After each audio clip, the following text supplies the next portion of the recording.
Madalu kujanya. Jaja mai kotole barabongo yanga ipute pa loko kuju. Uritete aime na sana. Ngajana nyouso doropo sabo isitina na lilimi na bala ba lilim. Ajara ngobe arabuda bosina na eta ifudo nyoyin. Ageda nga nyite do pe mara kale do nyango pap. Baraje bongo ngobon ba bo isitina. Era na bo isitina efuda teri kwa min. Nesimeda ona doloki. Boba anyo be ekerama dala ne pongo pongo na lo sekuyu ndo ko bo sa bo si na pola lima depa agenga nyi be do ne de pola muto nda noi janga nyi be do ne nyarda do ne apapula ko bubani bala gon be ne si gwamna tari do roko alo sa te fakwa boba anyo be yasi jama ko papa ngi do kwa na sa bo si kuju do na sudi kuju da lofe anyo bon be egolo kina ne mamene be titi sa ituro Ruwata kina nini keja hararu watata ni baati kwa ngen. Agenga mumu bai kunu muda ni pa ni telororo soto ngina. Nacha naka de malaika la ya takina ima. Donga ani na nyimba pukori. Kera pukor pula keja redu sa kwa ngen. Loma soto mada. Loma soto ni toma. Angolia bongo be kujune beti ba mada la ituru. Egolo kina viboro keja tarewa ya kwa ngen. Ajar ngobe kuna kimodo kwa nasa itu bina wataudo kabul. Anigo bonibe ageujae ma anigo be atiakasiwa ya nguna atiaka keretia echara tube jesonin itubiso ni na bongo kisibo biwa ya nguna jar nganyi nonye bera poluni borong bale do pe malaka bongo ngo bonibe emina situngo papa ili pali pasale nonok era ngunu agogo ni kamya ajoki na ili pasine ili tonga arili pija ili pina nonok beta joki na kamna kuna ili pasine kere arili pija ngalo denya kakinja ara ade nyaka kinada jade kana de parti na jata rijo arili pijo odote jo sama jol mamede ke kutu beda jo kinai kamuna kona ili pasina kere nya kanja de kasmi luma mabeti jadu mun bobuda ya do ngali tubusa do pabo isi di keuna madala ngina ituba bo isi tingin ali ngo bonbe e jabo isi tine ja fetunga be tengo be e jeti angalo mamnga yutur do mamnga jen bala yuni noda papuna akolo ngani animo beja fitunga do pa boy city itunga lo etuko si de tunga ngun kere just keske di namba opura na kesa kwekes asosendo ngo bonbe edo petunga na animo bonbe akeru kya kyeru na gnati akoporingo konye mama go peda kimina jama dalana achaka retweni lo omgaje na bosi no bolo ta do irida pukudo ngo mine bala pu mutmore baledo pimaraika bongon ngo bonbe itejo etunga na liyuno kwapu da boliara yuna boliar da to ani kina ronis mame kemo ye tubi kuju mame tubi asala to ani anesi beta jokina kam ne kemo ya ai kam unche baka to samada esa tunga ne ngole mina fitunga iruja bale rukito ngobore otomo moyo eten lokola twana etwana tunga ne na ngone pilota jokina kam ne kemo yo da nyakari ai to sam ama ina ne se kemo ya limora wewe na le milipie kansa kere apona tunga na ngune kude kansa chuite noi nyeki ke kansa boliara yuna boliara to anki jarunus ragore ne chiono so dikini tia ngunu litejungun eja papede kai timono kimborun tera para ne ulu porere kansa ebe tanyuna tapasa kwap abe kini jolo mama ko na kiroro tabala ija bunja anyum kida chukisongun so dikini nena bosingi teje tukoto tungun ni nene zamini lupisa bunera atuko kini keda kejo kini kere kejensi kere ai training e kejen sikira ina kina pedur anyini karu e jaununu neni ai ko pushit la jokini kerenyu nete neni anyesa teni karu nete ko to ke kanta lipino konye anunu kare kanisa modmodi dinere malaika ngoni kwangene atube da los da madala nyini motimoti lilingi jera jai kujula jaskera bebe noka natana kai lilingi ngara bongo ngara do pakirosi lilingi malaika la lilingi Dona se malaika la gita kina, malaika na kere. Nesa gita kina. Nesi bona jata rabe benoka, alwa upasa ango aso kere. Nesi bona jata rabe benoka, dona se renya madala nginida. Moti idolokosa dopa boisi tibobo. Analo marro kwanati akopuna yari. Irwaka kina bonenda, igolo kina bonenda, ke jata raki tongunu kwa ngenta. Rian. Ajar ngobe, kuna kimodo sa ipi loru kwanatu na kopuna yari. Animo ba ageujae ma yata kijae ma alota madala nanga kina menanga abongumbo boje yata kija ama ko sole balabundi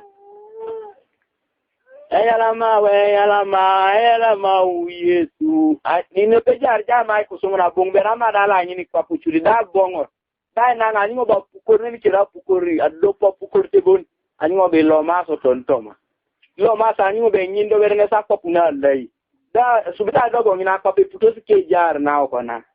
ikona kwa puya ke jar na ko na chini mama cha kitaiti bala dedo pe malaika bongo ni ngo bombe ni mamu keri muno be ni sa kopuna be ti tunga tukoki apaki na washa e mamu na ra kopuni lai ke kotor papede ke jaya lopet moti ani ngo bonbe idoro ko boso ne le japo isi tinaji kito bon ani ngo be minda bo isi taji takina ani ngo bongo be do pe sepi bobo akano teten ani ngo bobo bonbe nende japo isi tine tuko kitai tiani akokore ke gwa kitai borongu na waya ke se bon jima lai kana lui dare ti borongu yanga nyiti be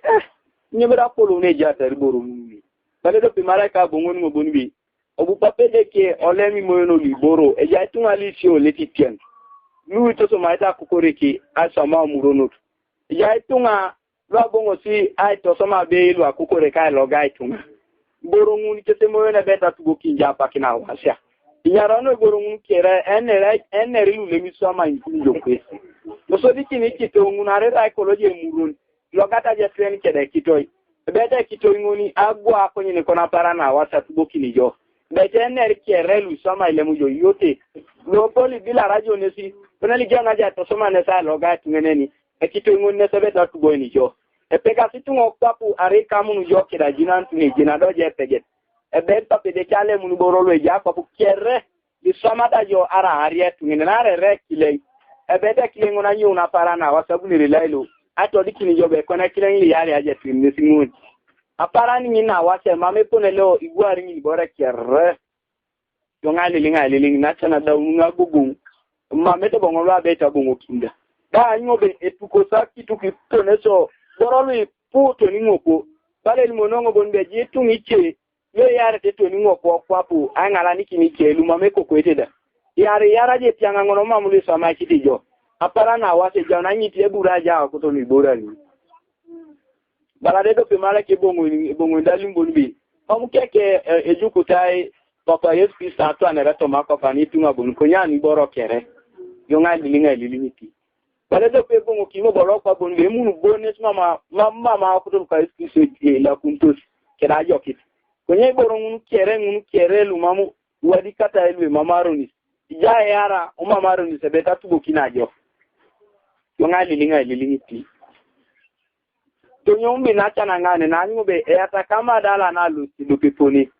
Lolo kobo bosa kwa kudona uunye. Anyumbe eria na bonenda riane dio peponi. Epone ropo ija resa akpapuya. Anyumbe eria na boneni da rian. Jari ngombe sekin burusa ilumari soto nina. Anyumbe bonba ngar bonenda ngar. Atuboro sidoso. Alomar. Anyumbe na chane la akpapuna umuki. Daya ngaringo mina atiaka siro tini araunosi yare agwama dala ya katani na beti ngalo sitanyun kanta ni ngarengi no senda kunyati akasiro ti wanare rotole lo siteten ilo sitedian anyo birotini ngunu kere ngunu tunga yaso rotokesi male kanada yare wedeke jasi ngunda rotokese lo teten wasata na anyo be jasi ngunda rotokese lo kedian ngundi tito sa kwara poroto kese ngundi tumiuni ajala kininga na porosiki lupe kinajasi malaika na la dultusi iyari naje malaika la bale Gabriel liwadi ke Gabriel ngina ajari ngobe pana ndiri kwa kininga ya tuburu moto ngina ajala kininga ni amenenga je mbai bo pana beti ngaito na chana na umokini ajado berenga lusi moti ko pae adolongo ngina kapakina kwa malaika na satana ijaunu na rejende kiwe mamle ngayoni ngai chakanyi ni nachana animobe atipet ajuku ekomanda satana ajuku ni ketu mesipidi kia umuni ngone peke na titu wangu kia umuni ngo animo ba kutima like kana lwede ke yari ay kuna gwa ngombe mamu ngone ra lu kusuli ya uti so ya subera yanga mutimoti do eda ko bongor ti do kwi nachana to kia situ ngala wate apubi dongo edo pere ngare no na o malaika na satane bala bonibe ijapa na kiri ya kutere sapatangun lailo ya untere ejakiro tude ya untere sapatangun lailo ko papa na meta arima ya unu ni tunga lailo anyunu na krole samasa lailo mambero ni jeni bi nyu bara ba bongun metwe na nguni ya pi ese metera nyara unu ni tunga lailo anyimo ba tuakia si malaika na satana wate apukune balasi chego nibe ara ebuta sapatangun lailo lote kwenyara kap kwenye mamepero rejo na adumu ni tunga beto nda adumu beto ni kwani bore pole ataksa soma gugu donona anyi bonbi buno na tije kansa jok mo da ndo mo bon ba nga dongo na je malaika la bala Gabriel mo Gabriel boyi kide cholo ngolo le koni ka ngoni kwane kede mesa lo ti de parti lo de jata go na tabo na ti na mamunga nyutoro kwa na kolon na ti da pen ni titi e malaika ngona Gabriel na ria kaskera maka pen ani na pen ni woro mo ni na bala Gabriel limun gondi yala maboso ja dululu konye ne mamngado sa to dikini jo are polo le media tara kuna somso kere para sa tarbere ne tinina ne ja mi kairi aya ngarngo na je malaika la bala mi kairi bungo mi kairi titi a kamera na ti auta no me ponele jara kwa ngini papi ni kere auta sa ngona no mana repole ja tara kopi aya ngarngo ngina bunga du mi kairi ja ke di malaika ni yare gwete mutmutani ngo bonbi jukare dope malaika dope kaila lara esto aliboro lode malaika ngoni mina aningo bonbi ale mundo kwani boro walo afitos bali itabo ya aninge limo kinoje be mam nyakabele ji boro mun mutmudaro konge tomorrow apore malaika lo Uganda le darta kwa kuno Uganda amule rena je malaika la bala emikairi bale limunu be papa ko pani jaso to ma papu ko no Uganda ilo spa na yuna nunu ka itamite so lo tamana konye lo sai una nunu kara ili pina ko lo jajai adi shara gugu be utaspa na jo kina ngaunu be utaspa na jo kina ngaunu ponso la gidgida utaspa na akota to so mi na binili po angala ri kansada nara di share kansa gugu na ile sawa ngoni adaunu malaika la gugu adaunu mikaira gugu kere moti arokonga timora igo adole malaika lo Somalia sawa ngokongo lidata kwa kuno Somalia balangonda bonbe papa buti ngoni jajo ejieja kwa kukose mama ina pakine yari ekisha yununu de polara noi bore na buto ringo mamu ngwa pero radara kapukangin ne mama na pakina kwani losi pansa nyunu kere ko papa na sale nera ngolo kana tena kere le jaso soda ila papangin mami yala mafu nare mama kapungina ma papa mama iturte papa da mama bore ne na kidisa ibuso suna dara kapungina mutmudaro konge tomorrow anyingo be aeke malaika da la Amerika sangu abula Amerika da bala la Amerika di mar bonbi engoda auto ma papa na Amerika era plan le ya suba computer le ji bon mama be plan la yon ni tungenen kere ne be time ma papa pedeke igota kine ke TV dai te pole limuno kunatara copy kwenye meralu itu kansa ngeti pana plan le ja inera subi ji so boni era planning a asamboro goro le yarete kira somboro lo apolo bonne se japa punyi mam ngapero radar ngonde malake bala kwani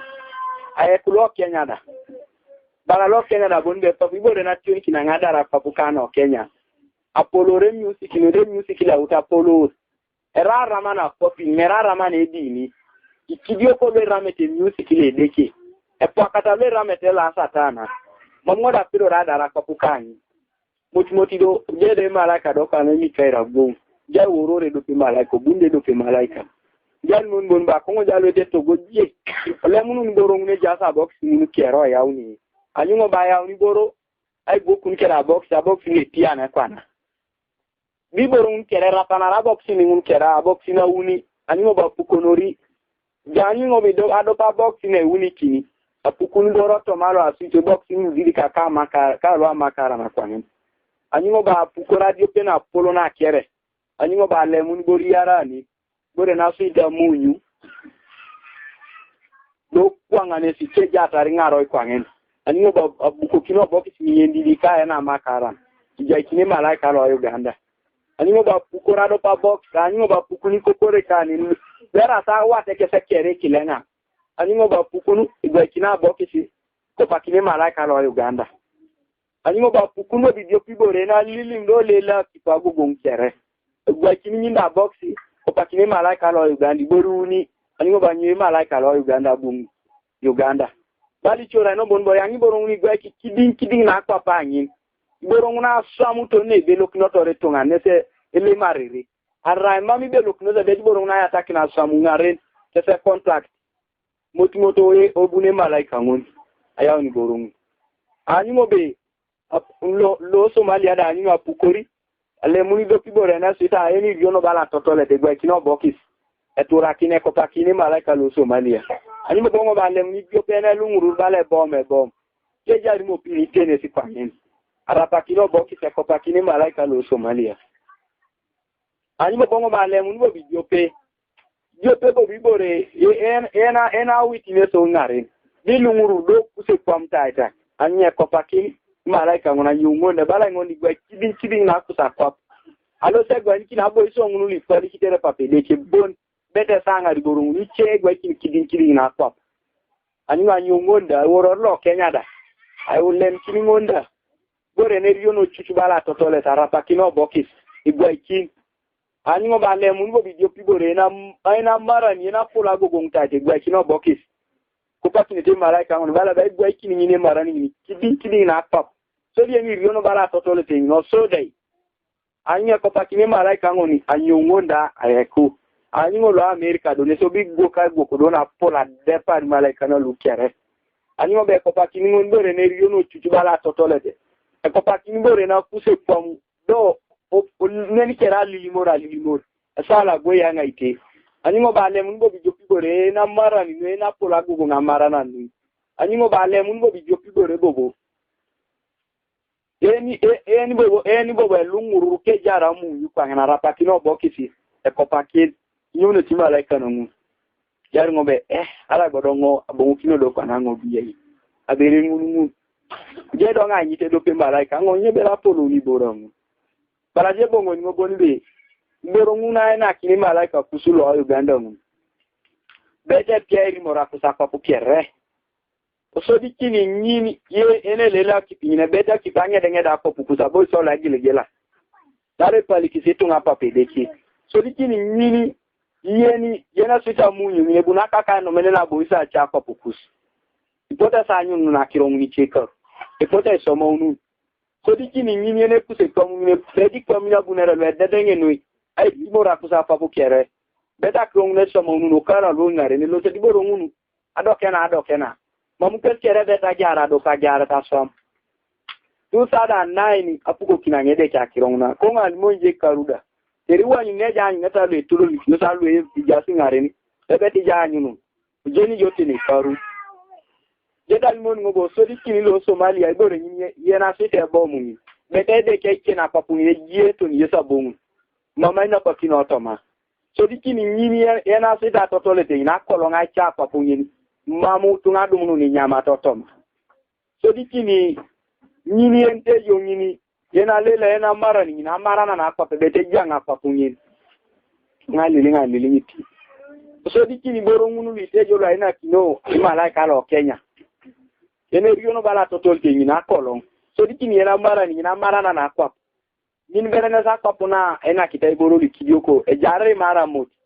adukai unotoma no ikonye anweke sepan jabera sipo kimikesi di borong tere kesi le pupeta chokiso motimodo geta ni mon ngobo so di ngun le boko e malaika la Amerika ina ne sajam ne palikere borong beta pasa papu ni ene kuse pamu no ini beti pamina kuta papa ni le lilim le pola gogong atia parata ni mikito se tunga lo seda tunga boyo togoi so dikini nyini na lunguru bala munyumi bunaka ka no melena papu ni na go unu ne pola gogong na mame buna na kini tunga lo sitoroto de so dikini nyini na mara ni ne buna mara na janga papu ni agogong kerari tunga le fu apapa ni so dikini nyini ni teja le la kipinge potichori la papina nguna gwangwanga unu jarja ni tingo bonbe ero kokola kale dona papu kusuno Uganda mame geta papu ni musugu donga lilinga lilimiti Sajeli ngonde osodi kini nyini ente ja kuse kwa mkujumi. Idoje la kopi na ngunu mame beta ikora che parasha. Bune kwa majau liti kono kini kese deja kiri. Nara polor kese pali akiete na ideja ngunu se kesa che kopi ni. Anakula ninga liji sobon. Nese koto rardaki na kopi ni nguntere mamu kese ishintia kese fulana lo satifatite. Nga lili miti. Muti deta ni malaika ngona marani kini ngasholi burongu. Uro dongo mikairi. Atwana nyata okere. Yango be mamdonga jeni lukana limono ngara lo sa bokino. Kana la krokera da kaiti ngone jedeke. Muti daya ngaringo. Jedo kana mikairi alimungu bonbe yana manya sapata jado lule. Konyi pidore.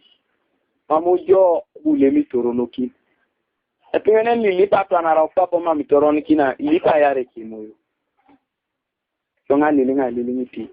Animo be alimo kinedo be malaika alo seto ge jo palem ne TV la polon. Ebo la sidwala sinama egwete la polon. Anato dikini ngaka so miso. Animo ba alo masa badango na lo mu wekini jasa so akele gwe ego rengon chuto. Ke jara sinema kwanyen. Animo apesikine gwe kinida. Aya una film sauni. Aguta kimere na sodiki. Ipone la jara toto kaida kango. Aroko nga data rai mukero. Tunga dolo kina iboi. Uda unu mina film. Aya unu ipone la jara nga lositi. Aguta kini nyinda tunepo la jara nga jenu na iner. Anyeta kini nyina film ale marinyi. Aya unu tunepone la jara toto kai ya kitenga umini kini sa kipi. Aguta kini nyina film ale marinyi. Bala bondo sese na kona polo unu nyinta. Mameto ngala kinipa pedeka para na washa. Dema mejeni ya keso misu. Aya unu nyini adauna le marinyi.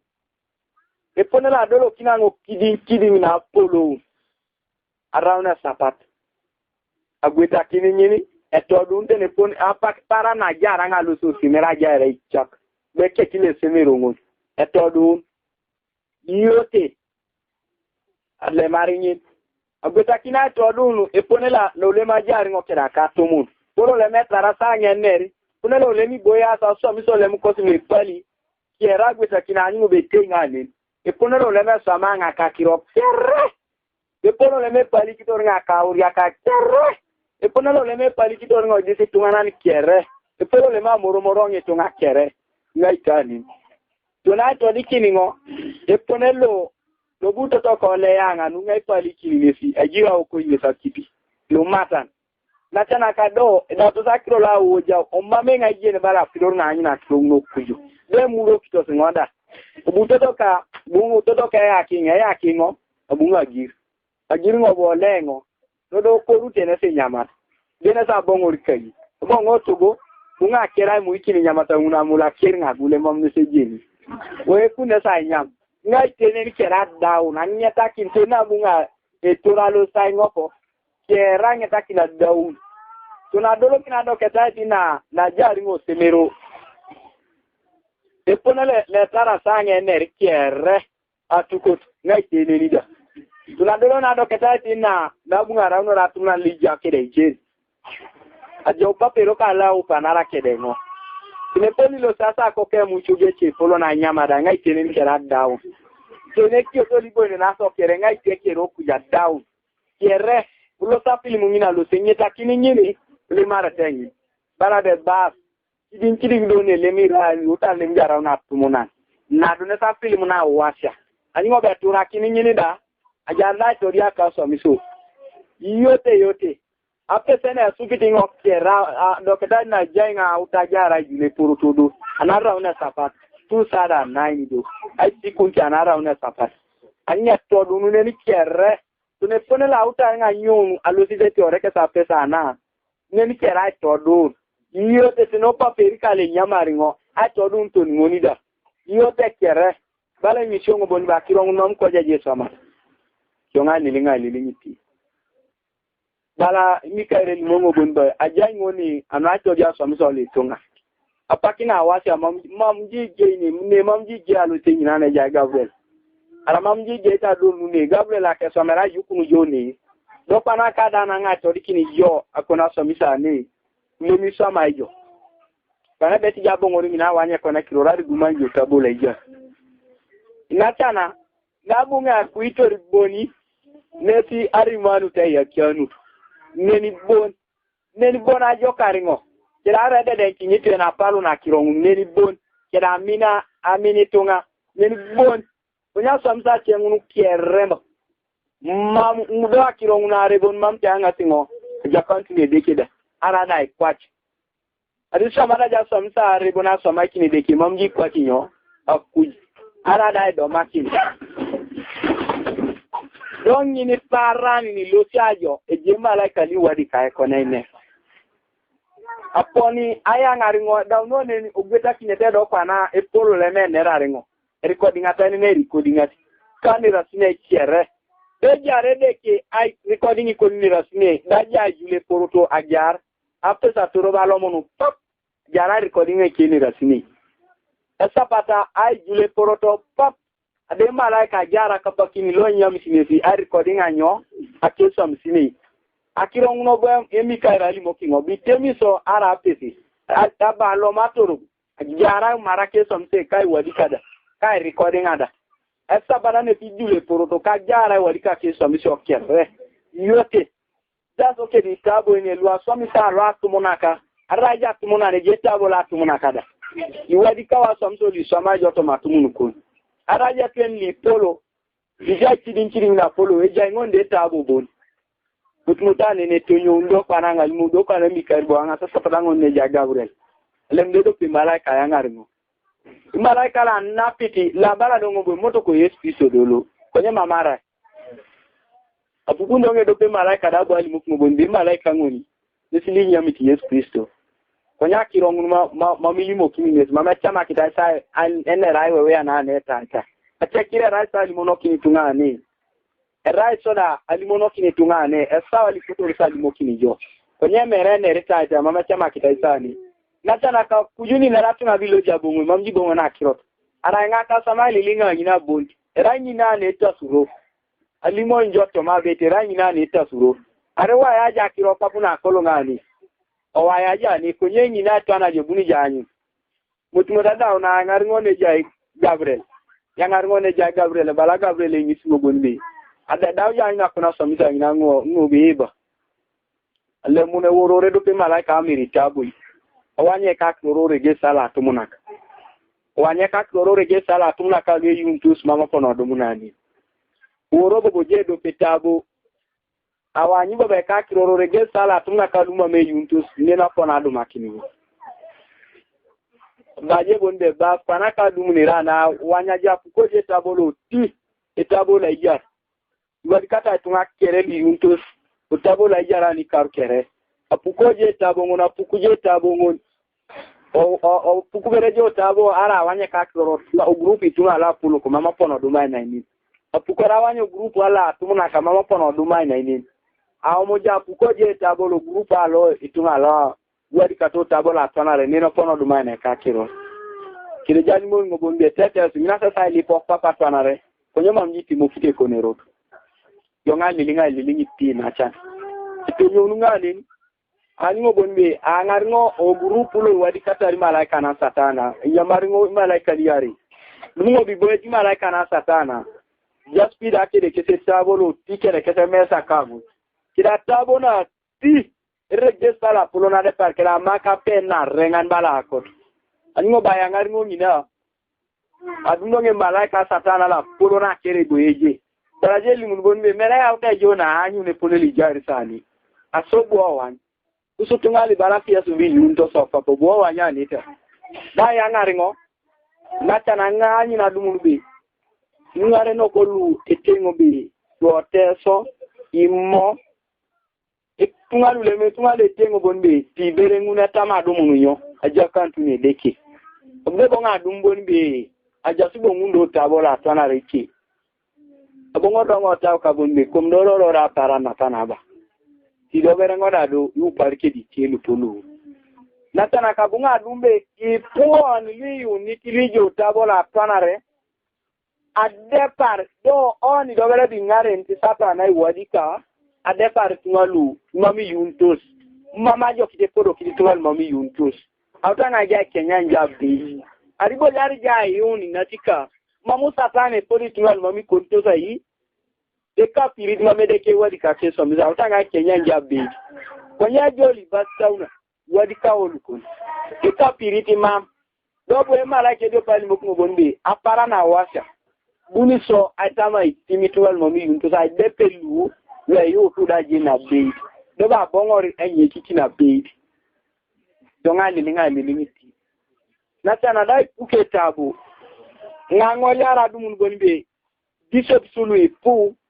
kete kirora ilimeta inairi eche sawa iloteto tabola twanare dobe eche sawa rago malaika na lodeki abunere nya karbobo tabola ya bale malaika dio pali mongo bonde sapat ja twanare kata lo adaula ojo dare kanisa loka lo angesakini kakwa na ejare ke kiroro tabola twanare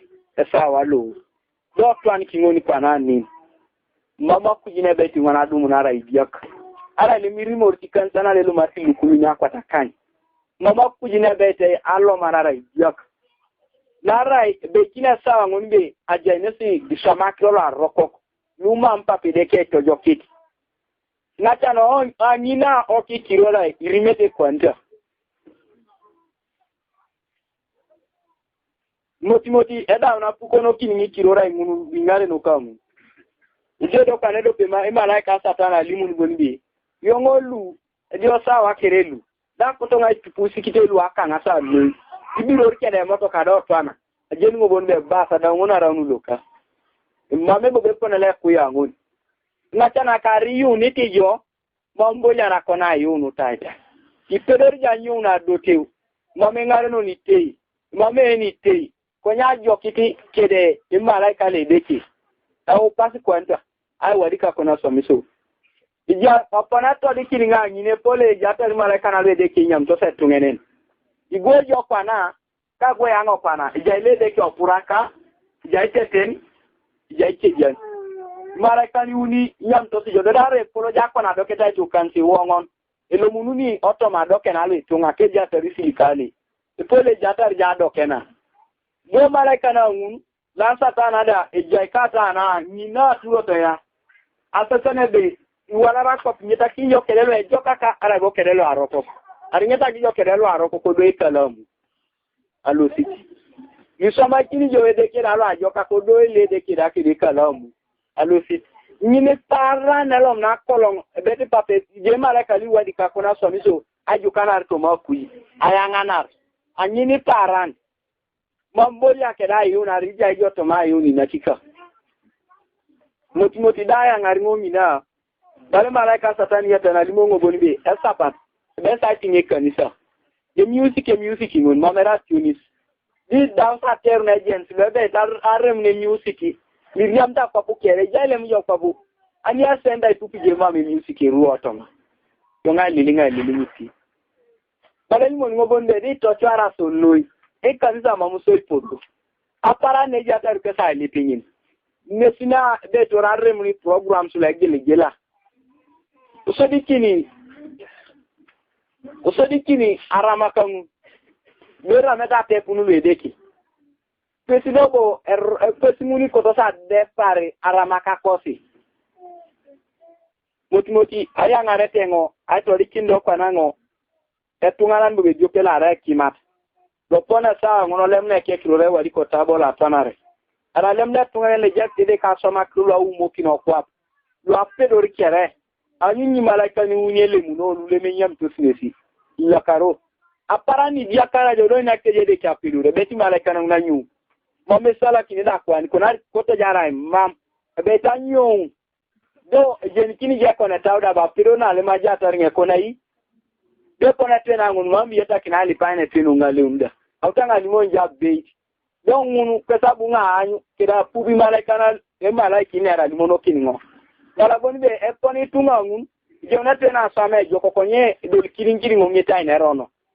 anu na ara jadia karne buno sa dia karna mampa pe chamuniti wina kinesi ko dikeli nyamtine sa yu de kona tena nguni be kinida tukso la gele jokini kerabu ni rai kiji moti arokonge tumora anyinye do pe malaika buni be mamso kirore nyamte ko sa teni tamasa kinyana roto majoda tamasa ay akana retungada mami kote turuloki kwana no angono da sa jala kini lolo nesi anyu ni ngo anyu do kwana ngedo pe malaika le nyam tinyeli mun bonbe kwana yetene ne beta na kini apedoringi ko ngo wanga tapedoringi ne jeteni je itweni jelo le mi choke je ni daga to iraji ngona beta ngara pedoringi atwene ni ngun da to duna putona twene nalo na tani ja sede keke da pedur ja filimu ngina yo limu ne malaika do ko to tete sa ngona to duna kona era to dunu kere kuneli jari yokuyo ani ngo beto duna puja twene ale no marke da ngar ne edukarte do pi malaika ngar na ja esquisu ano esquisa iti marbe ngona be tingale mun anaki nguba pedoringi ani ngo bonbe ale mun ekiro la twene alo wadi ka sa ngono tabala tanare kedi malaika le de kya chika kinaka astapi berabe to adiakaba astapi ne jima malaika na satana ara la satana anyi bi yujo betale mne kona kirora nino tabo kese angaro tabo malaika na lu deke angar ne ja Gabriel do ko nyine sai do ko kina kande ba se tajarne ko se mambo ngone rai luka obuni le deke kwa na kira file ne to du chidu be yote ni ngoni sai ni ngai digwa kinete no tabo la ija konyari dia kaji yunte ja sa ngona ara ja dote bete malaika la satana sai ni ngale deke sai ni ngakan ai sai ni ngaki ne ja papula malaika la satana ai kuoki na stab ke da yana rinina leja imikairi do mikairi nese wani ne kona kirori na tena no makina puto ina ngina ikopani Gabriel wadi kaide kona kirori alemu na kona kirori na ikopani malaika satana nya karbu tabola tonare nese pone le jari ngina moti eta undani no gedo kwa na jete da nyakungani bale malaika satana limongo bonde sabana lari ko jalwete kwenya na kopi chanchani ja pak Toma musikuri aka yenso bonde kusede kengune ya babo muna muni kanisa di kapakina sa tinye kanisa depart di koto sa ridaki ringare noko a depart tunge chengun kereke di nabi ikali mono kina ka ngunu bon ipodo sa mamsi ipodo ikrisayon podo sa limoni kinaka akaka inabi kai tunga muni tunga ni teso be gugunara arada mamji repasta da jena anyi to so bi jasi jo kera kimini darti jo ne lu kunti ja turu bukul mo se poni tunga na depart ngune ti jenso bonbe ngune sera tunis da tene jata rakimi ni jenso be jo sa akere to ni lo muna jo kantu na kuji na rali ni daraki na pedori ni beta to porongu ni moti da ndenya kunga ni nyakundo na ja Gabriel bala Gabriel ali mun bonbe safar iboye sa ne eche sawa dauna so di tewle kote wadika nini parani rimati kirora tumali untusi ay bongo tabola ija ni karu kya tabola tanare mama pakina esipo kinora kirola tungene na ngeta kini karu oma me yundu o tabola tanare dono panaka ngoni ara nyese muna konyo ala dumaka na so road Kwana bereka ngoni ikwakin sai pedora lemna kekiro rayya kunne ta sa ngono tabola iya otupa kini kwana kiro kwalo bu papa ko sine roto makto bi poti cha somu wa umo kino kiro reka ko nyima me pota du munu nyo eropi ibo rengi ni tioni kiti sa sapata na depart ni koto soja lo sa tama ikwinya reka nisa iworota tumna kali pune teni makyo Echatum na kiworoso ne anaya alimono na kolu sogima analo te kunya ne kanza kunya giroto kunye munu kere ekapakita iketa para na washa gitara kirongu da una nemi anyo babuwe malaika edio keti jesto do pana paradise abule rabo sinini jaso latane malaika lo mamnga anyu torbo boda abado ngobe takani Yesu Kristo ngonu Canada dolo lenna piti anna pitona na mamnga anyito na toka kuna kolongoda abuje elilimi ja elilimi ti alimuja kirare bon baraje limun bonbi ko papa na ju ko papa ba ko te sai nyakara sapata ngoni eke moyo papu adauna da kana ngon iyeng bero pap dauna da kana ngono dobo be sai nyakun ada kana ikanyet jago bone sorot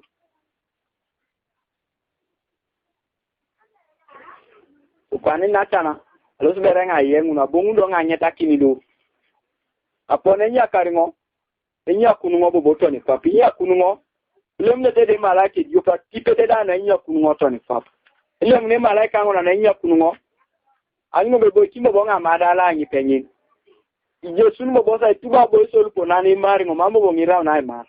je tama dala nyi rienga riengu be adola madala to ni kai kik atengo be pir kwa na ka kwa na nyi o jamu ipenelo pabu nga sala kina peri ngopongon asala kijai gwe barajen mun ngoboni be iteje penele jara kwa na jar nga mombe mamedo bonga juk sabongo na kwa nyi sala ti do nga sala sale ko ni ngoni dia nga bongo kimbo ba kwa ni ani mo ba ge ujai lepi ani mo be anno ka kimine no ko gwe naje arjengi na chana ri mo bongo kimbo ya kwa ne wala rop ke jara akimine le kiki kwa nyen e pone ngon donga rieng be editi nga gugu nga pera ke ona kan nga pedo ra kwa ikina yi konya pukingo ba marana ne ja itogo mami jululu do mami getara mutmo da pukingo kwa ngeni apupondo kana nge porotinera bonwe agedo alimbe pa pede karara jongoni ya takabere boboji to bugungo ikina kirola joko apupune poroteli moroka igon mijai goje pegeta kirola uta to dikini jo daraka ko poko na pakine date ebe tu ba o mu jo na chana manga da tu ba pakine date ajukuno bi malaika na gwa pone ponelo ponan panado bere kuto bere nga yengu na pakine date bongulo ngona nyeta kindo ngulu eneri yesu so keda ke bongu keda nyu neta dole samase kide pole bu yake bongu na jo ne raunu ne to suro yalama ya bungere nga lipo na tibere che o mau be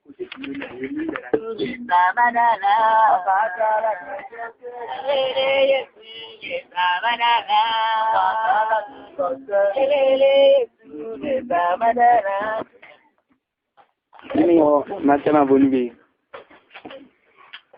ebore ya ngunu na nga gugungru kide letri bonga letina fa polo lui tibere yesu noi dongo jo ina dikai to ikina fit no singo ajete makiro lo pona limo kinimo simo mga koto jalo isara ajul do ajar nga limo kinanye de cha kiro mamo ikansa lo singa ajete mikine aso tunina natare tunga neri bak yo bikamdo sikansa na ba poto lo nga la kalu kota yi apona nga ringo ngina mamu nga ba dumi kansa yeso lo pede bonne sa jayina ara iloto jo ngina umma meten le upatar jade pari yeso kete polo bi jajo tabola tonare so moti na chana o munungo otusa nyotu alositedo be kininga madala nyino ba madala nyino ponjukuni malaka la gita kina lo dete ngolo bo ngai gwa pa Yesu Kristo ngondo poni jukuna ya o munungo ibu woni bo bunti jali ngale linkede do pe malaka la just keda bebe no ko na piguni la kwanga ko yedo lo aja bebe no ka pesa polo ko no do anapije gwena siso subala lo green kwangeni lo pola ki moto man no itaita la pola gugu munoi moti ilo dodoso buje injila krai mai ko sole balagundi mo kine beke hallelujah abeke emaje ko songoni ojada piro ramadala na ade parni na nao munerengo onno kamadala na akimi na chana na mamunga yuturde dilili jai lele abo so lu pokan kilo se kera salanga na tarni malaka na lu kerara kila akildero to keranga narangana alupe kibod mambo bara madala ndangi dalo pangar ara dalu pe kibonanga na ros sado le ya ko waye ngunu na nadu muningo be esigirazo rot ilupe kibona kima dakuna dakuna ichaka boni ai charar kira charar abo sinyina je tianga ngoni na kota kama kilingo ngariengu be esararo siboro ngum kira kirde mamga je no poto dolotoda animo bon ba sala kinen kire chai ye kaso da ireki to ndona ja Yesu Kristo e anga dongo to ni na se ndo ni malaika na le deke ni wadi kate lo Gabriel just anga tengo kata ni ngar ni no center okuna nyina e anga ringo nyina donga dumo Yesu Kristo jai na pidike gwene ka kola na tourner sa pap atungane lebune nerbe na piet gwena la gitakina kapa kola na tora kwap kunya ke jara raine tegel kina noi de parte pone la jar na sa pap ala na jatar ne sa ngina mame ko ni ka jara pap mama lai noi kunya kwa na tete na tete Yesu sa ngina ake kanini kere okwanga ka ke jare gwe ngonta bigwe no la na tinesida ekotena kwana kero rasa ki mamwa ba peda dulere jaine sika no pirija wasaji woro kwa na spina do le renya konya adishar nga gugong mamma pilo rado le renya konya woro to ne spina do le renya tonto bo ne solo pa jara yi ne sa dum nga gugong na do le ngomina do lo moto ni nyina egwe spiso kata no piringon agwengo kata no mesalo mamma pilo rado le renya je ne si dai re je do na tener da kila limono fili dongo bara spiso par mo bonwe okokuka yara ti ngojoni ralwa para sala washa da udeka kanisa gwala anyi neta nguni sesena te sungunu nyobo sama anyi neta ngu yonga liliti bala spise bala bali ngobonbe akalo na kusabenya na da una tija kusafokte wadi katur go birimbo ta benya kai kamlu lo sapalu pesu ngatarta kopi kere nyoba anyi nete bo wanyi te so karulo la tupa kilo yonga liliti bali ngobonbe doba kipingune rio ko nguna gbong no sa kopu kusu yom do to pesa kipingune do etepi aya ja chorle pilo ranyedu na kipili kotini yonga lele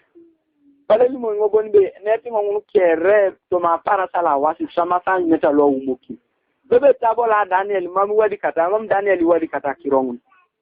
bipota sanyi na kipi pota natana rtuna apini kina duke na kus yonga lele misi bale misi ngobonbe Tobo nyoba puwa karo turade kisina pape poningun. Yonga lele. Don nyobo yata tari jiso apolo ra pape poningun. Yonga lele. Don nyobe yata ra pape bileri kine poningun. Yonga lele. Toba keru apolo ko lukola no ke to ma ku yero ko beno ke de ka kolo. Yonga lele miti. Nyoba na ka keru apolo ka woli oro kuyo. Yonga lele miti. Donyo ba na ka kolo ngalo site ponengone ai chake side pa doli sani wongon nyoba ya utakirongun donga lilingiti adanga ya takina gugung na kolo ngalo site etunganeni eya pesa eya pu abere ya kwa idonu mamu akeko ekejara riebunu donga lilingiti akuto beranga ngiti jo jale mjo kwa na kolon nyo baina kikansa na pegede keda chaka ara mamle mji unit mamji pupak long mami samasi donga lili ngiti ko nyo baina kinga bina weare pone ngona kwa yonga lili ngiti balel mo ngobon baito do likin kerelu wadi kata nara jukuti ngopapaka kai wadi kalme tota yin to mabongunuka na nga shirya mekanisa donga lili ngiti are koto se tunga pege toto makwapu are kote kanta biya konya krole wadi katango kera bete to likin dara ngolo pa jama kita kironi to likin itere tuni tumete be e wadi kata ko kote ni e apo aka bomu ngali miti tale ni mo ngisi obonbe dobo nyobo ayau e kanisa anono kar kiraili te poningon nyoba ya kansana li fu elosali panono karoto ma don nyoba yao akopini akusa papuno Uganda nyoba na kusa benyani tije su ni karu da kusa tekerna teso bon ese chupu to sa tekerni kera reuni nyoba yao takirongun onga lele bali ni singo bonbe dobo nyoba na kiti atekerna imula lo karani tese reuna onga lele miti bali mo ngobon ba tekerin we ma ete ngopa pe joko imula lu kedi teso wanjor ji mulale ji ofita ita kesiboni tonga lili miti oli mo kina nganya tekerna inga sotori mulalo tonga lili miti anya tekerna inga sotori teso tonga lili miti mite kyate kermi ngunu abongo sai to bolora mo abara bon arre nguna ne gwakiti ngoti ate teseranya le putorti te yodayan yena kikusungare no kisamade lwa umokini konya anu epalikus kesibe pasidi konye epali lo salomu no kansa na kus bagile gila ameni kusungare no ko aili tinailung mambo bi teteda ere puye mai marabe ere puye bishop kede ngare no konye mambi lipa lipe na ilo yonga lilimiti deja nyi tingo bonbe nyo bade kana mame yari nyini tianga kede nyini bore kero papona kolongo kopana ni bore mama kedek bongo kingo ngani miti adaunga ikeni boro kera gara neji kusurana kusupite ne kere ni bore kere jake de kane yari usodikini woga no das bipi korate SSA Kwenye beti ngaji kuna de kasine le denge le pota ngara kine senya swamunoi au mokin. Lu mame kese kia patana du munuda. Opane jado pe na lemunti nga lemunu special. Nera tapasa kwa pugoni. Kwenye wiyunete ngone security. Nisomate lwa kotongo. Nga nilingiti. Abunge wadi kakiwangu kerebe toma para sala washa. E pota krole gila. Don yobe na kite tosure pola kwa petoningu. Yobe na kite in radio neli monoreta neta lwa umono kinotoma kwa petoningu. Nga nilingiti. Jale mjo toma kwa pa anya kwa pune mama abenya nilo itije. Nga nilingiti. Au gasa kwa pinili musugunu be gugongo kwesi. Kwenye alembo bonga abenya nile lera kitoi. Nesera le polo kita benya ka kere. Do beti ngale mara benya ni mona nyesara le mara nyakara twanare. Anwa ina kina kopini ngwa kapa kini jisolu nyone kai Israel. Beti ngale mara benya ka ngu kere lo tiyo ta kopini kera silinge. Anwa ina kina kopini afaki na etweni ni kali aware. Anaka pakina nanyi unaitije Israel kiringa gune jeke jiengu. Ngali miti. Baje mo ngobonde idolo mate jo ibongo jo papiguni janyu na kilongu ni tudu ni kilos. Usodi akusa papu no Uganda beti ngai na kile sai na paki. Ipugani ngoni ari koda sasa jaka boti lukumi kwenye mabibiro na renge gwa ikini. Ngali miti. Otoda so kamata kole karula jai seko kawanyi na chakati tunga kwa kukere mamo bosu. Yongali miti. Ajari ni minana natara sa kwa pukusu aiduki kanisa na kusatia katia kikusu kanisa ni pupute toresi tiko kini. Ngali miti.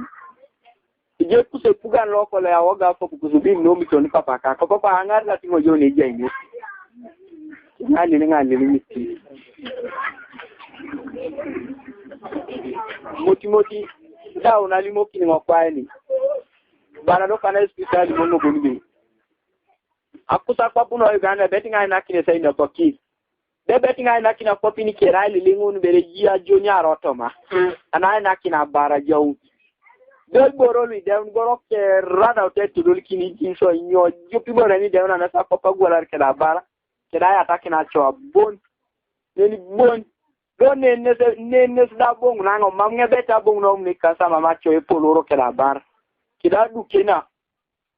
Betting ai nakini tunga ila jari. Agwalar da kutonga ai nakini tungo miyoto. Do betting ai senu ngini kwap ai nakini tenye tera kwapu ngini. Tuza gweli nyamata kwapa ne kwe miti nyamata nui. Tera kwapu da ngini ichi unuke la bar. Kata so Uganda buninga ai nakini yesu. Ate kwape tenye ai tingi da unira gweli kuso nyamata. Do be yesu de jibore na le marbonga kwapu kusuda. Enwa mbe yesu di periorita domun. Gobe sida angara kwapu ngina numbe sida ikeu na kwapu da ngina ibara. Ipono ngone beto ngai tolota kwapu ton ngani nube iriama bara kwapu ni kere. Apoto nga umune kansa dumu nube igwalare tunga kere. Kopapa na lolo rainga umune kansa da. Apara na umutor ngojona. Indana tuko situnga lefuwa ikiri no toni pastan.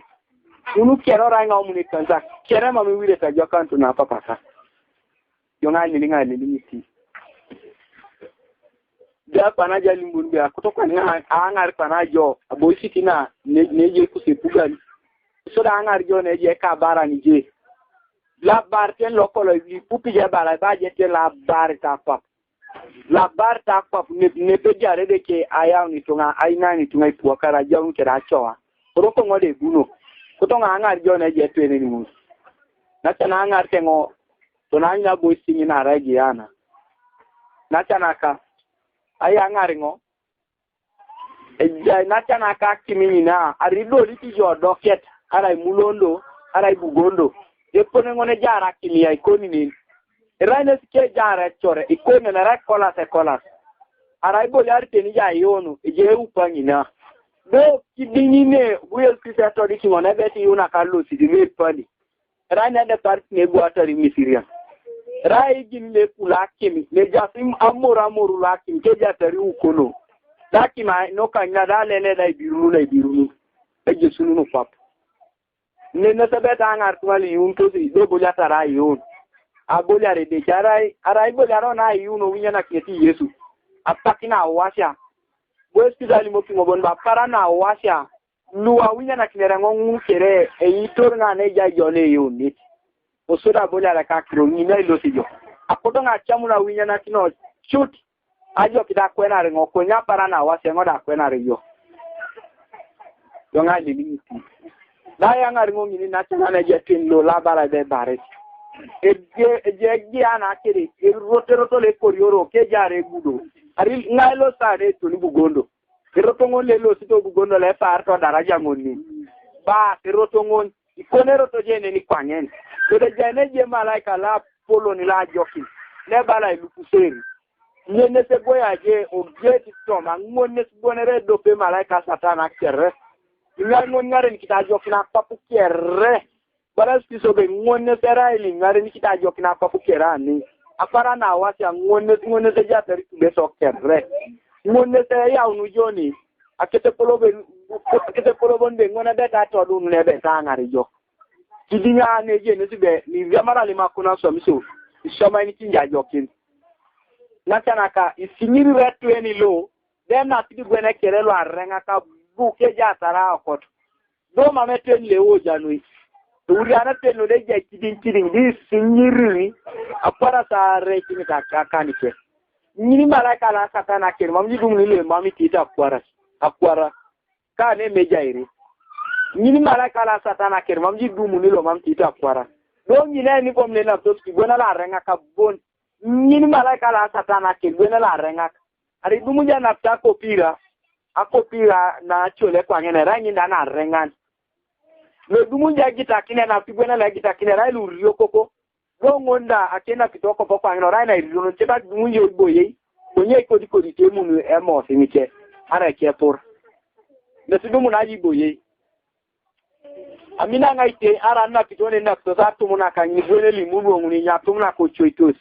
rangi na pitona jokini choti anyuni tinga kirongu na ka kongo na tana bungeta sure kamu esawa nguni noi etete na tingo toni na hapo na ngari ngato dikintoni itia ngunto ni kurumu toni munu ngunu kelele de tata pase to giano aya ngango spiso na bunga ngolia na jabara nilo bale malaika satana limongo bonbe mere ya tingo ni jo anyu ni mere kono le jari ni o anya jo are koto ngona ra mama beti sai tia kakide ngoni tunga itia do sabi ngona defa akoto na limo ne kajenso opukota samu the music yedo bobo kalimu le music abo yasio achoe kanisa kirokere oye music bon sibere mama kante beto rai ku keda bo yaso neni bon kwa ne gwa kidinga muno neni bon akoto nga arama ko pulani ngate alle emergency mi pulani ngata aram anyini karu akoto nga music ne pia kwa keda bo yaso leni bona ko boni munare beto ngai puka kinkeli pasta na kushi elimoni jengo baje ba do teu music kabo yaso nene beto ngai puka kini kuso pastan e pasta la yinu ngo bombe gobo ngai jo beti ngale muna pesa yo pete ne lai na ram misigara da mun rai yon da bunene ne je pasta ngoni anyini sabite enerka da ni to ni nganyu ni be diror ngai pasta ngoni mesela mkinori ngo tejo ngai sapate ko ni ngoni ichasidi ngopap kade kajen sa depart be jasa sama mera bolia jasa sam are koto ngona yam jato dikini no yanga le tijo olodo to yesu nini ro spise bala spise limun bonbe etene ni ngone mamede kida piro ara ra ko pokwa nanga limun be ali achora kin ngon ko pokwa no kiror ka nyu no gi ana da nyu na e karda mamede ngon kida piro kunye ro ko ngapa kina tugo kini nes kunye ya pieta ke para sa kunye ro ko ber mutimoti anga dongo spiso to na boy siti nyine jagiana ai to gom ngo kata ni dangar ngo kana opiriye natanete amu autanga muduku mamwa kutaiti amuduku ngo kwenye etengo nataka na ka kuju ali kore ja muduku kwana ko yi muduku jo konyi kwenjo alimonja be ali koto jo amuduku bali koja jiwa itakole jani na konyi tejo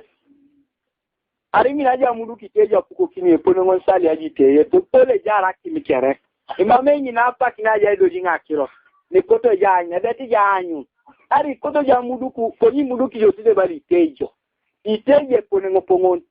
do mama kona konye golo kinosi ja ite Ebedi je tari ko ja mudu karai mam. Bunga sale linyi be enga kwa kinara nga akwenyi na kwenyi na sasene lo jos. Bunga tama mudu kuda bunga sale tie ponu pona putota. Bale spisa ni mongo bonbe ne bara situnga ne bu latar tunga neta. Be pote ko sai tibenga pakina wasa so wan. Aso wanye ka bara ni ngona nyindo nga penilo araparta ki mawni kiwu kuyu. Bal wororo be sapat. Ajeni ngobi wororo ta yone. Okwe oloti Kenya pop iyo nga bara baya ngoni abume tuwo kino kwap amamede ngokele tawla iti mamede ngokele tawla mi tunga lichen mamede ngokele tawla mi ni tunga abume tuwo kino raka bara mamnija na kine dekeda ikare raile dari adar ikadu abume tuwo kini kare kadwe abume select ni lichen mutmudaro konge tomorrow apumo espisi woro reporto yara woro ni la sara ni no la sare buni Balate ni woro bongo okwe papa eskizo je ponelo lili okina jonga lo te timonor ke di la saro roje poneli nyaka kina jonga bongor to mapapu tinga bongo balate eskizo li bongo tubu jo polo japa kini lu ara loda lo la ya ngoni do mene loda asamu akotongo ebunyo zane pija yuni mulu da lo zisa ikenya do mena asamu akotongo epote ko zane pija yuni imame panabo bapa kini na tuba pak ya payo Achana bunga nyonde epola nyam to na kimina timile ponela ronon do mama kimina enyami dedara ne no kijirjir ke jar na konata abolia rakina ne no kimot aya makina be jato tole beria kunede ke jato ramata kwali ni munta kwanyen ni tiana rani da na to dikini wone no angartengo na jepugan lo Uganda agoro na jepugan lo Uganda ikoni ni na ke jara pa manechor ikoni ngon Angarte bobo ngado papa wana jepuga lo Uganda bunga dumbe jengunda kidine sibon kapa bara nalu bale nyon bon be sapata jeni ngojo chidiraje sapata lo Uganda olo tikenya tu lo Uganda abunga gwaler abunga turo kino kwapu abunga aridwelu didika bunga tani tungichan itunga nyama mok bunga tani tungichana depare tapalo asiomete ngati selara yar tunikasi kodi chera arinyitunga Nisa do nango na bunge tuwo kimbe nom ngoton pa pedeke. Yi tungo range torono kina mamti ngaji aini. Yes, amin. Natana, monja tweni la kiyolo epo. Baleli munuboni be. Esa patajeri ngika nguni mamejo. Konyo oloti Kenya itunga ole masa omiara. Nyini tunga nani kelele ebu na omiara kwa puna kolonga depa pa pedeke. Bunesi dana ajayi nguni. Ebe itabu nere. Milingi hospital sango na alele balel mon hospital bo pepa poroje poneli timia jonga nga bongor pa na kolong tingara nula wasia otomana itindo tingara nula la golo kitida ni chan serre tingacha maram la golo kitida ni chan na tane monya titunga le jaso giana bonguno kwapu kwenye mameponi anyamaki makwani yana na ni moyo na beti tibo banya kuna jo kwapu anyamaki Imame beponele beto renya kunu bobo jobo kwa. Kwenye monya titunga o nilu iroki jari nati kona teka ujono sira renguna apaki atama nganga de kwa na kijajara ni karukere. Ki tubu jabo tinini weni jaki tukinati kwa. Ba weni jo soja le de yamar kire tubele deke. Logiana manubo japa kabongu. Apaki nesina adio pede bon. Basi zani moki ngobonde nero kore twene jar kwa na kolong. Apaki kenyin go na yar eda atwa na beta bunera tubo kinyo afanya neka ada mena torono kini era bunera tubo kinyo moti eda spisa to ninga tenu bara spisa limbonde te jara ngone puse tubaro bo ga kimbi no mpakaka bi no miton ngoda ke tugan mama boda au jauna pulu da bunye kire mamga ba chama ka bunera kwa kusuno Uganda da anno sa jara ne rpangen bunye kenene sikyo na idayo kingana apa pachi Nama mapona perora limoki ngoda. Bere pise limonba akopini mema etengo. La mata nyajo. Nyesi Israel kede Uganda kede Kenya. Disa popini lo muno kino singa job. Moti dani. Dawe spiso do kana alimoki nga kirongu. Bere limongo bondo opuga ka kusalo Uganda dope puga boni sama kidinga krola jokak. Nyoso dio pede boni lo bo ale mare puga ni ngoni. do nga beto so me pugani ngona bunela le mare pugani ngoni konya mama pona ali mo kini ngobe nga betlo re pugana ngoni bala spiso be lo ngoni abuni lo jela buna le mare jela rono utuka kilolo li pugata yes nda le nga le liti le moni pone ne so be sama ake pugana jofolo akotongo mama yarti tungali pu ake sama raje kungoni do bunge kina tekere tena lo ale nera bindum tunta kaka kwa kitosi ke tungali pu noi adepare sai toto twaka li pu na kalone jiengo na kiar kilo to ma te de limono kineda je che tumo pap potimoti dane ni ungedo spisa ya kunu ya flomo spiso ngedo spisa ya ngaringo na jasi tungala maiti tungalu be yuntos to poto twaka ta lo teje te ke simoyo natanaka ejasi to go ngina rumusulu bala spesiali mbonbe nwabu ngena balo singe timone sabu so peselota aparana wacha ne rane mamuna rapa kuna betinga chibo chini ya soda alada una nyame kututa ne bon kidenga jule sanga ra so paradise bala spesiali mbonbe teji yake akicheli poani imameta ne kereja si paradise kida papedeki aya ngango jongi na mamji tiro ranyu papedeki epchona nyu papedeki no do jago bongu mina iruma na mamji tidurde ara chat berengo ara ko to janga bongojo bunga liling mamura bonga peda bunguki moti do nya punwe spiso bunga ni tumiare woro tengo ponya bunga jene do petungaren loko le sepo kede sara ya rupepet ayunit obo twano ko bale spiso ni teje tengo no boduma ja kantuni aja kantuka tengo no bitoro no kinasala lo cha twanare bula tengo ni woro ngo ta dulere ni jene ko je mama pa na chambanya lo sit bala tengo ni weli mundonde esa padoloto ikenya akaberu ngatwanare done sabongori eru michele onatekado bola railo dibila bene sanyara tokoke mampa pedeke yala manakira na rama mnuse bongorayo ibuluma chalo sogiana tonga limiti bala spise bongona libongo bonde apusera titingor are ko da puser ta dumne kilo to kanso chamana roske dingare no kinyeki ka koko ai koko ne sa koko bene salom no tube ara ma macha manara kidingare no ke chama kinede ke sedu koni mutmoda da be hospital limoni ngakirong jere hospital anga donga to dikini ngabo isina jasi cholongo jane story ngatai deri cholongo ibon na bo isine ri cholongo ibon ka lumo pirana kere ka munuta kere yo tere to go ra rumu na polona de par manga jimba de sangida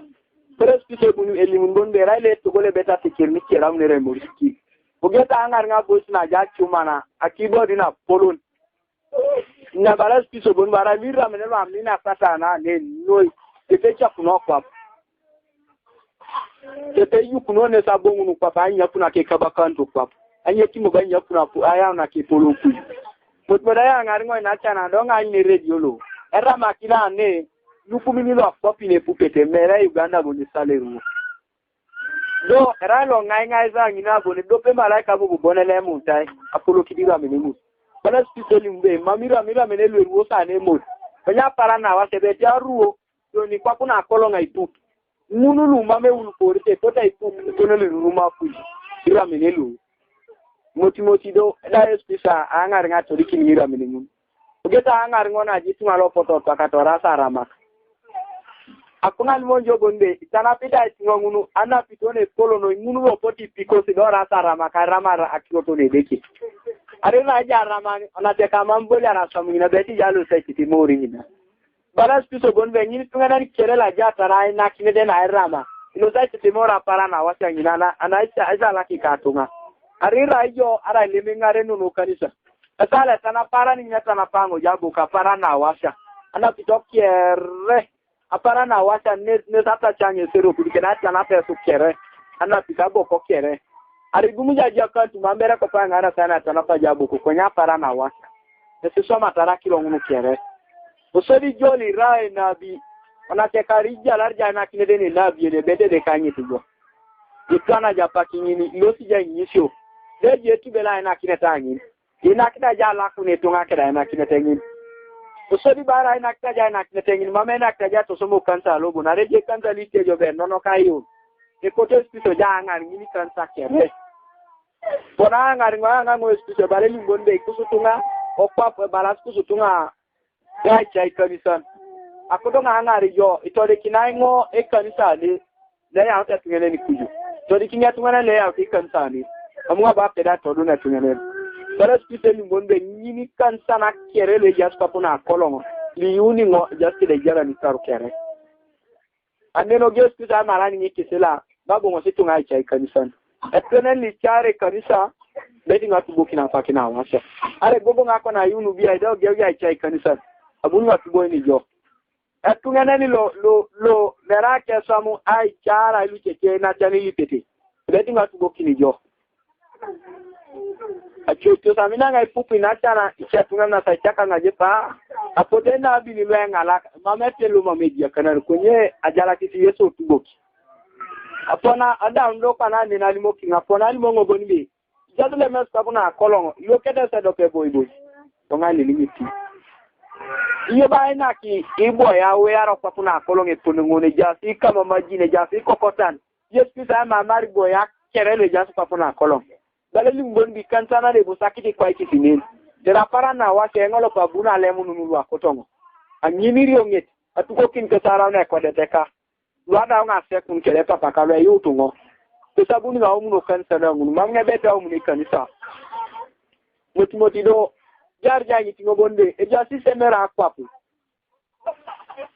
awe ar inya ina kine semero lo kuga na ja akwapu donya ina kine semere we aro tuli ku ko ngun munu kere mama beta lo mari makere yo nga ni niti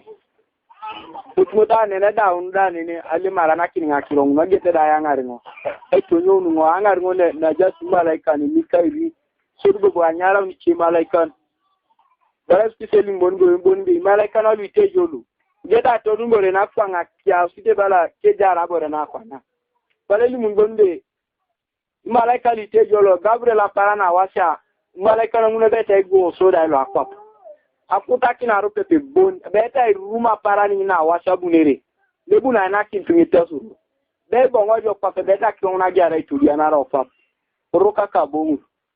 beti janyu na kirongu na beta kuja ruma ini no poti do ro ke resu ruma de kida gogo rangu no keranyu ni neta kalwa bongo so dik to marok beta nye de ngeda do pas kida gogo ne polo noi apara na washa dikuna kina pop ne fini dala spesial mbon ba para na washa ibuna kolonga lomunu konye ibuna lomunu nyipi apara ni nyi beta para ni ni akuja irresi dawna wojo dawni sani woni irreta mama ina pakis beta kuja bongo kine resi do ay lilengun beta resa bunere lo mamu tunge wan to da mililo le de pariti ni neni ne beta sa na kilong ni samasi beta mila bunere le de pike polo le mi milata rido no kerel mamu si wan to to ngali lilingi so di kine da ti do no ngune res beta kwa pali lingunu tida beta kwa pa muto no radio takina yununu chucha muto na mamesi wani toto etungana le beta ikwenye sawa ngoni le wadi kata ke kiroro tabola ijara bol ada rs ngona ada kwa pali linguna beta kwa pjara ni linguna pakini ti ada kwa pali linguna beti bakolo ngabonga na lomu na chaun ikwenye njadu muni velu didi ka kwesulu so ditanyu kede tungale tu aktos kwesulu so tanyu apara ni nyine da kolongo ngina chaunu beta kolonga chaunu ana na kini tungal mami yunto se tasuro la kirti anunga na ni tunga nguna pese na kota yunu konye mami firote bobo beta kolonga chaunu konye joli unity mama beti ja para ina konya kine lwana do first step ne piduma ino jo ne penale dumuta jicho ke ne penale ja salaki tena sali uru pore rejo sali suria matarji malaikan beti bobe resa dolunu eda kolongo ngina chaune bongo kimbo ba kolongo ngina akwa buba mutonor obunde rs dola lede parti ngon le jele yanga re tumala la pakata kedi due beti resa do le ra la u mokin reta de do rs ngoni nyeni do ni sawu na do ngi kanisa munulu wadi kata kede koro tabola ijara sa do ngone o munere bunara kedai ruma ne pola chere de tebi rumu mori che pota parani ne jenjong nunu to ni kere yi kina bunguki adu kena le buku to situ ngunu kere bunara sile polo no kede kwamula de denga de par no le lani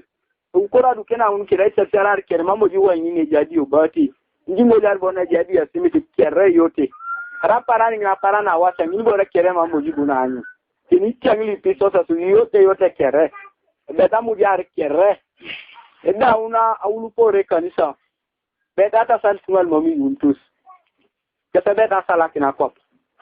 da ditunga una sale sirar neta ko kuna wasa do ngai siriam sirar mamere nga ulu pora pakina kopi lu cheke bon beta ulu por beti kabaka na sala lo kopi la gela anaka pa ni jiso kidisi kala na angara tije sirar bune ji agbe chini sirar le woja de potito ngata kere mipo do jengo na nga bune je kopa na sali na la roni loda adanga chengo na benya kana na kina kopi na pak na so mi jiso danyo na tija kwa pungin keda kapa kidisi kala mipo bala spise ngisi ngo bonbe ko papa ni puko jani akopinle akopune mame tur de geleji yonga ni limiti beta kopini kera cho ai kiar to na som de geleji atepa konya papungi ni sira na utanga ya ta choa na so mi jiso le de denge noi le pero ta ngara kini ke sito nga lolu na ijeke jiengu moti eda do spise limo kini ngo paene bala be bongo na limo ngo bonbe apara nyine do ejiengo ni sira edda jengon adbe radanga ijeke jengon bas ayangar donge kanta to ni lo sirare da o salada di tual mo mi da beti tunga takera lukumin lo popi nde ko da kwenya nyama kiringo le tunga to na itege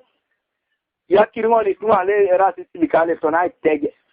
potimo di data yo salimu no pangemi bale lumbon madanga ulupore kanta le sirare usala kine de normo mi yuntos ke itar kim ke dichon betingo betala takine satana swamu pone soro la gela ya beti joli kota yunu be jacham al joli kota jakantuka raja cham na pala na kona kwan rauna subani ne sirum ya jaka jakan doma moji pedurde ali tasara le potito ngali timame kunya bongonoki apaki ni se golo kina ne se nyone mola launan ara sala umuna nge kanisa apara na umuna nge kansa dumunu be ijaje sango ni dotete ijaje sango ni dia kariti dia karna mamnga chalamiki apara ni nesna uwasya mamebo ngapa kina darajo uloti kenya ke kanisa be kode kanso orale kapakina lepe kila sawa ichetunge jotonoro sumame podo saili konya be kare renki nga bongu na igba pe kansa dumbe mamji toroni kina mamji lipi dai torono kin mamebo ngapa kina dare umujo moti eda spisa limoni ngopangeni balali mumbonbe esa wa ngoni ebeti wa science de gelu polo anyo na remote ai no akakwa ajene ponele jara kwa penyo bayao ainyo bayawe poni ngoni awulu poro na itunga nyonu na tesi ni poni ngoni ibuleta sura lomu na kwa loma me wanyu tere aje unet ipote wa science ai remote ke di deja no akakwa pukere de beti ba kwa bongo na mutonori na nera na ilu upote da mujare tunga kere tulu mami yunto sila mutonongi ni yata kine da mujare tunga kiro bunda ruma ne jirta kiro ne kera tare tunga luma me yunto sunto no mordo no uko no omambo go imoru de pero go ara jara pa kini jai pota ngunu kere tudol kina parando na wacha konye ajaro takiro ngune soma ngunu ko pana beru ya kaido beta nyata ngunu kera so mi jiso pana beta pala beta lele nguna benya pana ngunu kere ber pan ngaina na ko peina fokin bongo jo papu poloto limo ke kanti chate kanza kina ile mambo baka bongu na rane lwana dinye kijadi ya tunga na ngangale kansa beje na para na bongu na ni mamele jimi orango la kota mu ni kanta da chama kidi ngo papa ka mu konye pipili ni kanisa nesa ya siangi riyo ngena tiaka ite la para na bongu na ngadu mu be ejabere lu torono kina ne kanta la nyingo be lo tayi una ni moroto maina ni ngo na tiaka iko pargo be cholo se ngunu ngara na kopa mamunga koto aka piroro podunye are kamoyo jeja marani ngobonboli moke kanisa ikewa ina kineta lo idwar moke kanisa ike na kineta lo ali monoki yaraja ina kineta ngini afara na washa buninga ngiti jakirongo joli red bishopu do yaraja ina kineta na jara ote bishopu buninga ngiti joli re kalimonokina na yaraja ina kineta na ote kalimonokina tetinga ngiti je tudo jara ne ji pastor na ne je bishopu dani diso ko buni timatini dani timatino buni directors de polo kindosi ke kanisa lidarati kansan dani uno buno chokoko dani chokoko obuni pastan dani pastan obuni nabin dani nabin obune kalimoni kinak dani kalimoni kinak ogolo ndo prisayo eso tubela pona limokini mo bedu munu kere kete klore mameto tabala ya kere rauna lekara para ni so nachana sangoni nyakunetengo nyakunungo lemneti malaika ni yare nyakunungo just pisa lemni malaika nangunu nyakunungo bale limbon ba kawlo bona para cha uli bundo ngai gwa paje jaba klore bet ngali mokini yo lede tosu bobo nen eba una lemni malaika nangunu nyakunungo yere spiso bonbe pana bet terenga juka kini jo bongo jalo sene neje ngaro no le gugu ngo kedai uno lo to dume chingaro le gugu ngo kedai un nese pera ngara njo keda kirongun moti nyamne te don malaika na le de kiro malaika na le de kinyam to singo ya mango kede malaika la satana untata ina chane se pana baraje ni ngo boni be to ka dalari ko ja bongo pa penera kirong chamulu boso bi bongo ri jener ba ali mono kini kanisa ko nya bete sa to so mi pasana pu aridaki ni jode bet ko to sa to so mi ngarno ko et kanza lo so di jadore mama krone bete merio nachanaka yo dukine bedi malaika na ngune yakunu tubong ne tesa tuba boy so lu ponani tubiti so yakunu ngo bunga pupube santago kuna di toto makwanika salanga go kuna di toto makwanika mo pera ke ona kan mo pera kwa kina ya ndo ngo ingane kundi to ndo nga gugu jawunu be moti dane ni jaw ndo nga gugu budo nga anyu boni be jaw ndo nga je do teni lo bo satan ali mokinga bunga lo te do pe kanisa taraki woni kona yi to do likinu buta na jo kiti chata alo te na tini kike ngaro pada te lo sori le ka ju kar ngona make tanga ra kinga li piche da kirongunu anaiwe na jo kina te mama jo kini ina kine itukuri ante ngoke da kirongunu ne mama bo pedo nyo bunga pube porole de ke limongo bonbe arere una bede fada ngona dum mambe dumuni tap tidor na ina kingu ne se der pana gunga ibongo pap yeni anyo be kona ke takiro nguna yi adoloto so na chanaka mambola ra kito ne de ka jeni ngobe na bo be uni kiniti bo bongene ipu bongi nda kiro konye kapa nya mitoro na pa rai kwa da kiro likamto sa ili pasine kire ponele betori jo ajo tu kira yunu kun kire pole betori jali fa timio alimokine deke rado ngulu alimokine wespiso bobongunda aitugugume kanisa chamudu boni ba paki pana nyamoni oja ka bongunda de par de jabo ngunda krowe langiri ilimunje boni ba kuje pedori alaibo mame pedori konya chamudu boni ba toma ayunu espiso yo espiso pedori yala mangono e kantala era chamude kata boni buni nga le piasu yata kisa ma kunyi me deke yata kisa boye deke kira buracho yala me deke kire ni na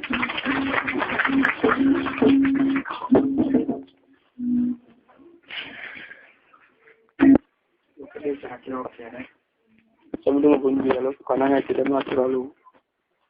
apati kire kwana ati form mom kana nga kiro rai sike ni nyamto na paki ne da ba paki nyaro ne ta ba wongo ye jasa kire na ka kiro chut de ko cha mena ra kiro so ngari ngo pati sira lo tunga tetem kini yes tunga lip ngo to ara ni deki ipuna wura ni papa ijaw noru ai sira mo ne kanisa da ko ya to ri ngo kwanya to bro vere kanisa sa bere ngoli lemna je mo la teni ni lemno golo vere punani do do vere ko ngoli neti je jewnu ba kai to bay ruma ni neti je jewnu ba kai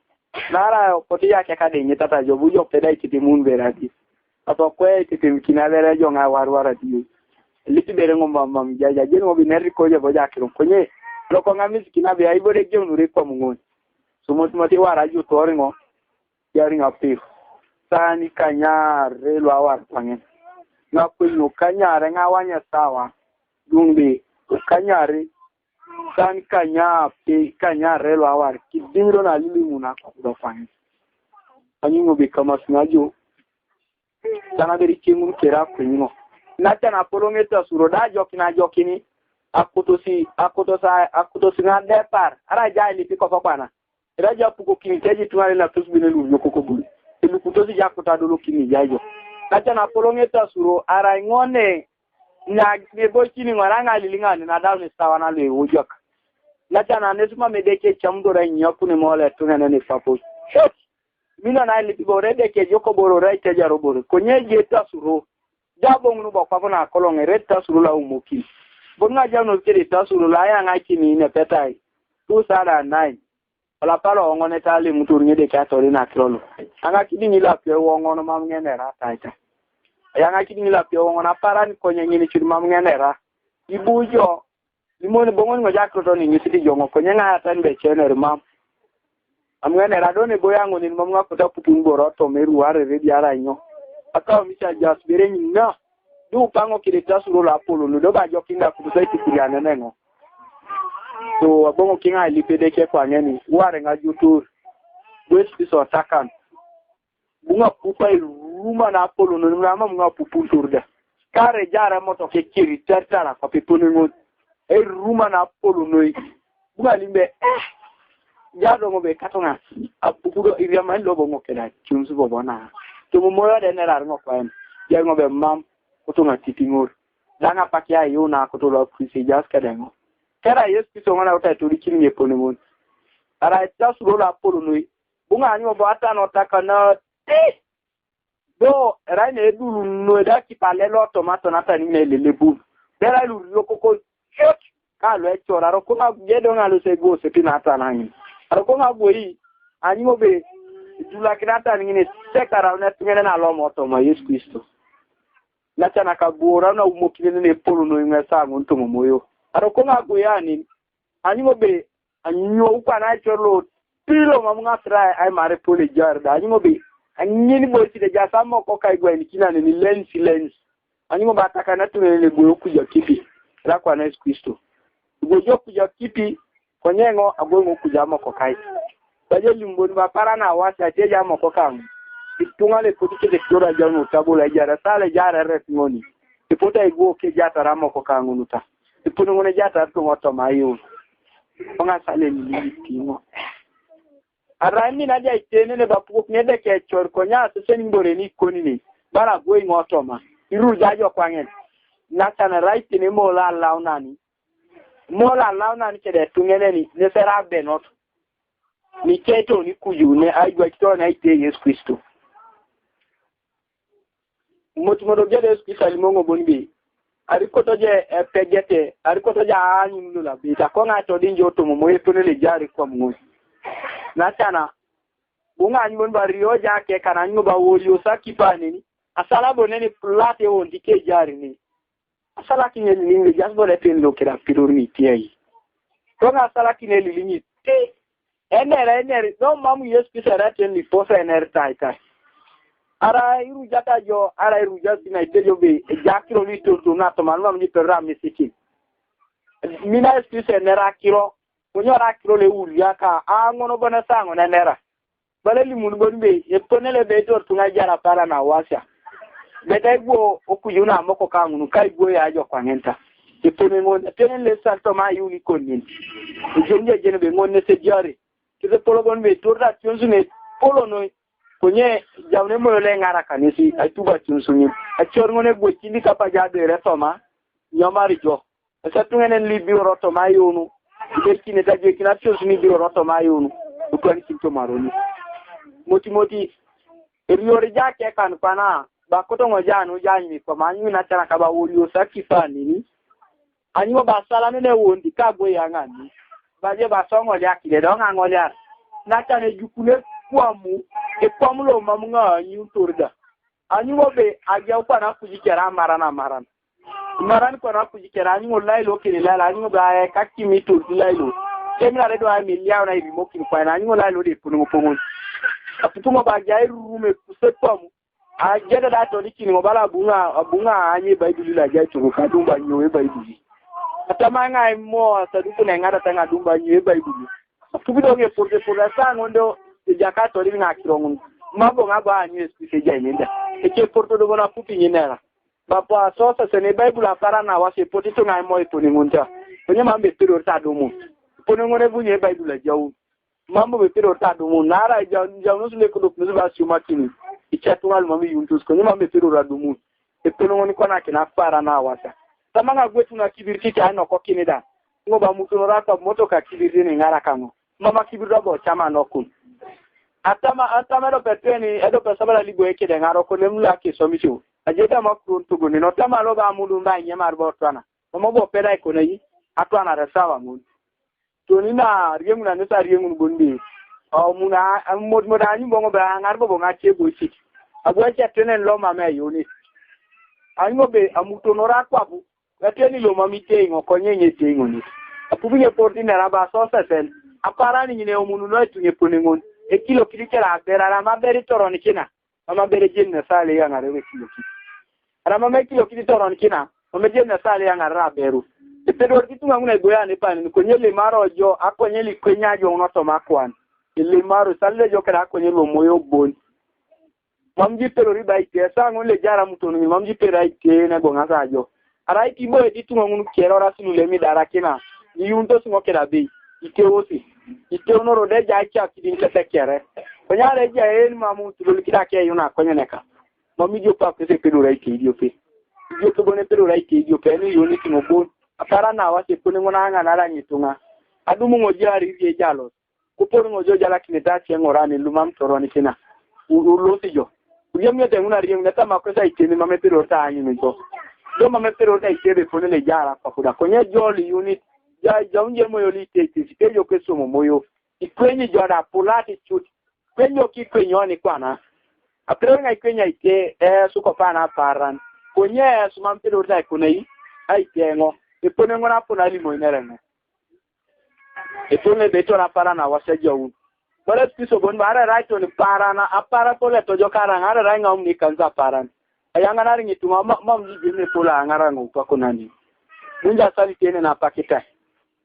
mutumo dada na to dini ngokwa ni pola unyare kwa muna bunga sasene